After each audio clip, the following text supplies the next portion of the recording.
Hey you guys, I want to hit you up today because of several things, but the main thing today is, I'm not going to lie, I'm having a rough few weeks actually, but this is Suicide Prevention Week, or last week was. This is Suicide Prevention Month. And I'm hitting you up because today I was talking to somebody about, the problems going on in my noggin, and it came to my mind at the same time I'm saying stuff that there are people who have it worse than us. And I have a whole bunch of things going on in my head. I'm really struggling right now, but I'm not suicidal. And although I do know what that feels like, I haven't felt that way in a really long time, and I don't think I ever will again. But I get it. I do. And if you don't, or if you don't think that it's possible to come to your family, really, really listen to what I'm going to say, okay? I'm not speaking evil over your family. I'm not, people, every time you talk about stuff like this, they think don't speak that over me. Well, you know what? I'm not speaking suicide over you. I'm speaking wisdom and knowledge and caution. We are supposed to be aware and have our eyes wide open. And the fact of the matter is, there's a lot of suicidal issues going on right now. Many people have already lost loved ones recently. The suicide rate has gone up just tremendously. And I talk about this every once in a while, and I don't mean to be talking about stuff that's just a downer, because it's not just a downer. There's hope. But we all have to get involved in hope. It can't just be one guy, one girl, a pamphlet handed out at the health department or the doctor's office or wherever. It has to be a mindset that our community, our society gets into, that people are dying at their own hand. And it's awful. It's awful. If you haven't experienced it in your family or someone close to you yet, I pray that you never do, but statistics are that you will experience it at some point. But if you haven't, I can tell you that it messes with your head so much. The what ifs and the I should have dones. There's so many what ifs and should have dones that you can't really, it's hard to get anywhere with your healing, I guess, because you're blaming yourself and society and everybody except for the person who took their own life. I'm not saying we should be mean to them or, talk evil of the dead. That's not what I'm saying. I'm saying that the final choice for that person was that person's choice. And this is hard for me to deal with because I always feel responsible, because if there's someone that's in my life, I feel like they're supposed to be in my life and I should be taking care of them or somehow making their life better. And if something bad happens to them, especially something like suicide, yeah, it's hard not to blame myself for that, because I just do, But anyways, think really hard before you discount somebody's depression or somebody's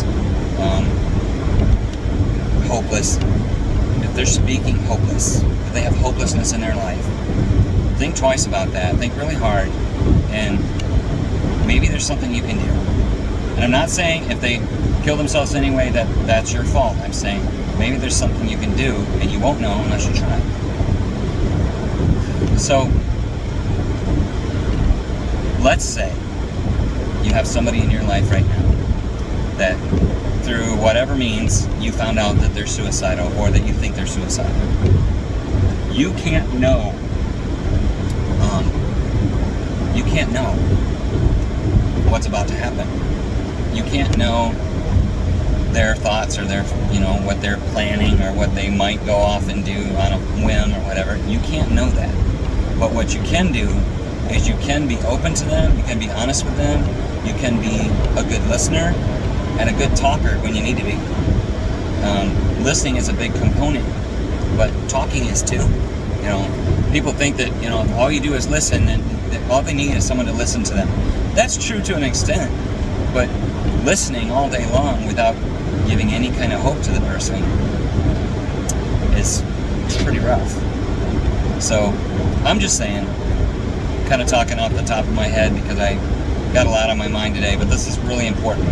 So I feel myself personally really just drugged through the mud. I feel really down. Really, I'm having a problem with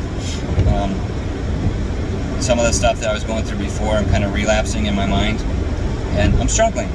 But I'm not suicidal. I could have been so much better than some people, you know? If you know somebody that's talking depression and suicidal, notice. Now, people get depressed because, hey, my girlfriend left me, I'm depressed. Hey, my boyfriend's cheating on me, I'm depressed. I can't pay my bills, I'm depressed. Whatever. People get depressed. But that kind of depression is situational. I'm talking about clinical.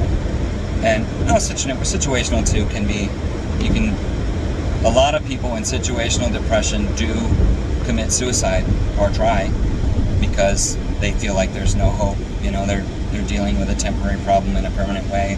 And I know that's cliche, but it's true. But clinical is what I'm talking about mostly, because things can be so deep that it doesn't matter what's going on around you. You can be lonely in a crowd. You can be hopeless while you're happy. I mean, it's weird to explain that. I'm dealing with a lot of issues right now, and one of them is clinical depression. And it's not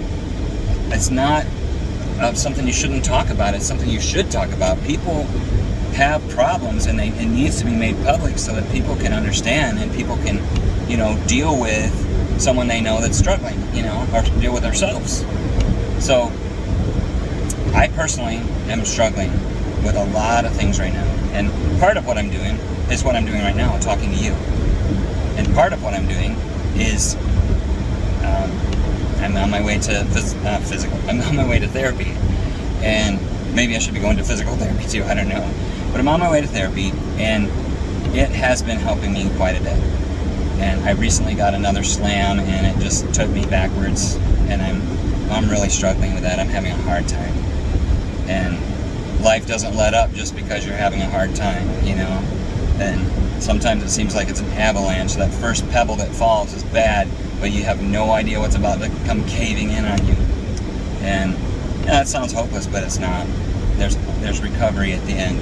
There's hope. There's a light. There's something, Everybody has hope. I mean, you might not hold hope in your heart, but there's hope for everybody.